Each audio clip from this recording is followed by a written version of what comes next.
The past comes back to haunt Shameless as Kev meets his family in Kentucky and Fiona reunites with her ex-fiancé. Have the Gallaghers lost their focus on the future? As with every episode of Shameless, there's good news and bad news. Which do you want first, the good or bad? Let's go with the good. Franny took her first steps. It's an incredible accomplishment, but one the rest of the Gallagher can't claim this week. While the youngest of the bunch walked a few steps forward, the rest fell a few steps back. Namely Fiona, who allows an ex to wreck her mind and lose her cool. The ex in question is Sean, the recovering addict who lied to Fiona about being clean until the second before they swapped vows. To say Shameless doesn't make relationships a walk in the park for Fiona would be generous. Meanwhile, Ian creates a mess with Trevor. Debs misses her proudest mother moment, Lip can't satiate his latest craving, and Kev travels back in time to his cold Haverbean childhood in Kentucky. For the Gallaghers and company, the road to betterment is paved with ill temptations, and they will never turn down a brief look at the dangerous side streets. In the aggressively titled F, Paying It Forward, guest director Regina King energizes Season 8's pivot toward chaos and a brighter future. From the beginning of Season 8, Fiona's been fueled by some therapeutic bliss that derived from making something of herself and letting go of the chase. As it turns out, that was mostly a charade. All it takes to dismantle Fiona's resolve from the ground up is a run-on with Sean guest star Dermot Mulroney, the man who basically left her at the altar.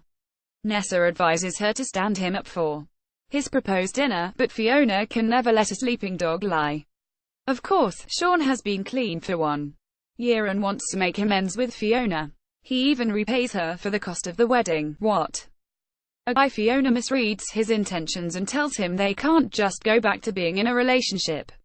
Plot twist: he's married. It's when he shows off his wedding band that she realizes she was a step in his rehab and plots her revenge. Again with the sleeping dogs. She confronts the wrong woman, which happens to be neon sign from the universe, slapping some sense into Fiona. While Fiona slays demon from her past, Lip contemplates taking another step forward with his sobriety.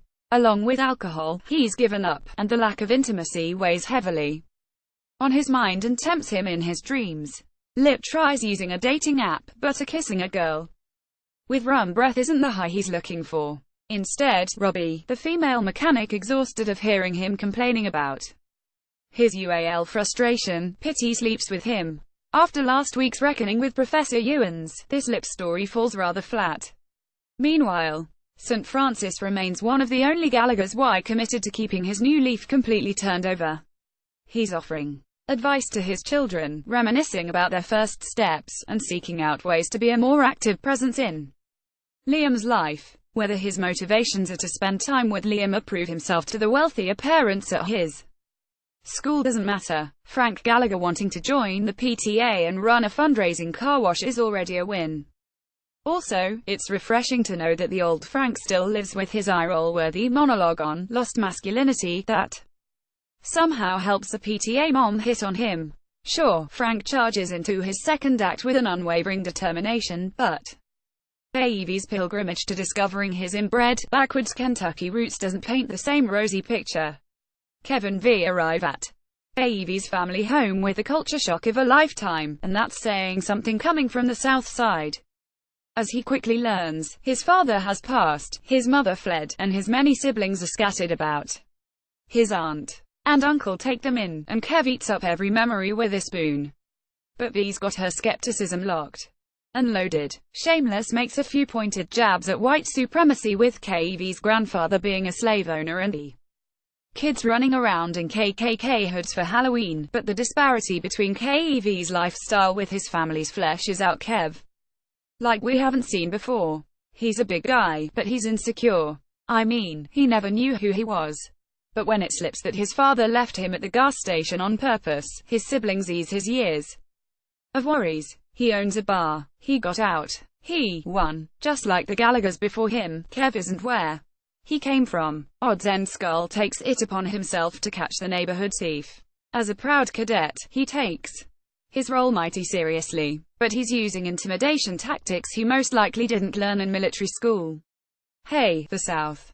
Side education always wins. Deb starts to feel the pangs of single motherhood after missing Franny's first steps. Although she takes pride in being a strong, independent woman, there are certain luxuries she must sacrifice. Something tells me she won't be making this sacrifice much longer. Anyone else notice Nessa casually joining Fiona for Gallagher family dinner? Listen, I'm not trying to push anything on anyone. All I'm saying is she's the best character Shameless has ever paired with Fiona. For Nessa Foravirian, waking up with a woman in his bed was different. Especially since it's a troubled resident from Trevor's youth center. He extended an inch of his kindness and she took a mile, which Trevor was none too pleased about. But it looks like Ian's finally wearing him down. What did you think of the latest episode? Sound off in the comments. Shameless airs Sundays at 98C on Showtime.